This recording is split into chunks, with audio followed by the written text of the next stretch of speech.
बिस्मिल्लाहिर्रहमानिर्रहीम। अस्सलाम वालेकुम दोस्तों, उम्मीद करता हूँ आप खैरियत से होंगे। आप देख रहे हैं मेरा यूट्यूब चैनल डॉक्टर मोहसिन आलम। दोस्तों, आज हम बात करेंगे डेंगू फ़ीवर के हवाले से। जैसा कि आप सब जानते हैं कि पाकिस्तान में डेंगू बहुत ज़्यादा फैला हुआ है, हर दूसरा शख्स डेंगू फ़ीवर में मुब्तला है। तो आज हम डिटेल से बात करेंगे कि आखिर डेंगू फ़ीवर किस वजह से होता है, इसकी क्या अलामात होती हैं, इसकी कुछ प्रिवेंटिव मेडिसिन की भी बात करेंगे और जिनको डायग्नोज हो गया है उनके ट्रीटमेंट की भी होम्योपैथिक की मेडिसिन की बात करेंगे। तो दोस्तों, आज की वीडियो आपके लिए बहुत ज़्यादा इन्फॉर्मेटिव होने वाली है, वीडियो को पूरा ज़रूर देखिएगा। आइए बात करते हैं। दोस्तों, सबसे पहले बात कर लेते हैं डेंगू फ़ीवर की। ये क्या होता है? वैसे तो फ़ीवर की कई किस्में होती हैं, लेकिन ये जो डेंगू फ़ीवर होता है ये हेमरेजिक फ़ीवर होता है, यानी कि इसकी जो एक्यूट कंडीशन होती है वो बॉडी में से ब्लीडिंग का बाइस बनती है। बेसिकली ये एक वायरल इन्फेक्शन होता है जिसका जो सोर्स है वो मच्छर होता है। होता यह है कि एक एडिस नामी वायरस होता है जिससे ये मच्छर इन्फेक्टेड होता है। जब यह मच्छर ह्यूमन बॉडी को काटता है तो ये वायरस ह्यूमन बॉडी में छोड़ देता है। ये वायरस ह्यूमन बॉडी में जाके मल्टीप्लाई होता है और मज़ीद वायरसेस बनाता है, और कुछ दिन में जो है पेशेंट में सिम्टम्स ज़ाहिर होना शुरू हो जाते हैं। तो अब इसके कुछ सिम्टम्स की बात कर लेते हैं कि कौन कौन से सिम्टम्स जो हैं वो पेशेंट को देखने में मिलते हैं।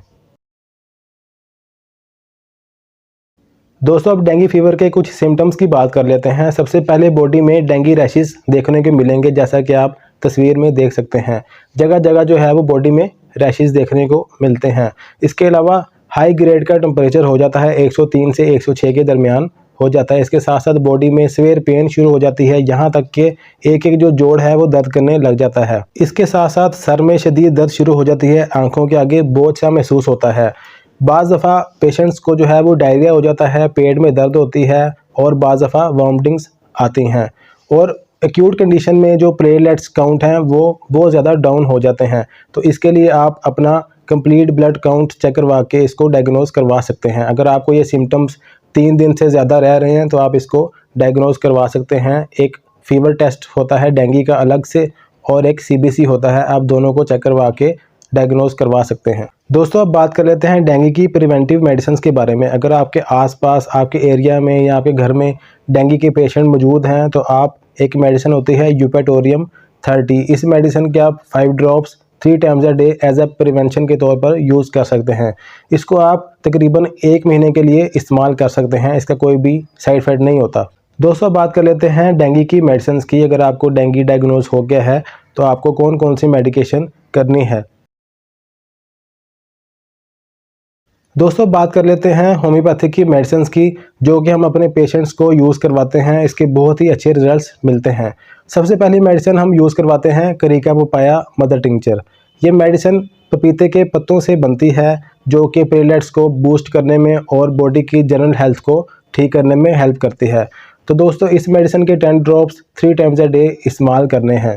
दूसरी मेडिसिन जो हम यूज़ करवाते हैं वो है क्रोटेलस 200। ये बहुत ही इफेक्टिव मेडिसिन है। बेसिकली ये एंटी हेमरेज मेडिसिन है। अगर प्लेटलेट्स डाउन होने की वजह से बॉडी में से ब्लीडिंग स्टार्ट हो गई है तो आप इसके 5 drops 3 times a day use कर सकते हैं। ये बहुत ही इफेक्टिव मेडिसिन है।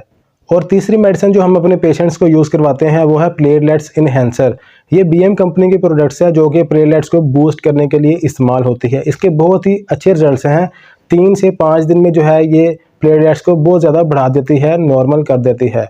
तो इस मेडिसिन को रूटीन से यूज़ करें और कम से कम 1.5 से 2 माह रूटीन से इसको ज़रूर यूज़ करें। ये बहुत ही इफ़ेक्टिव मेडिसिन हैं।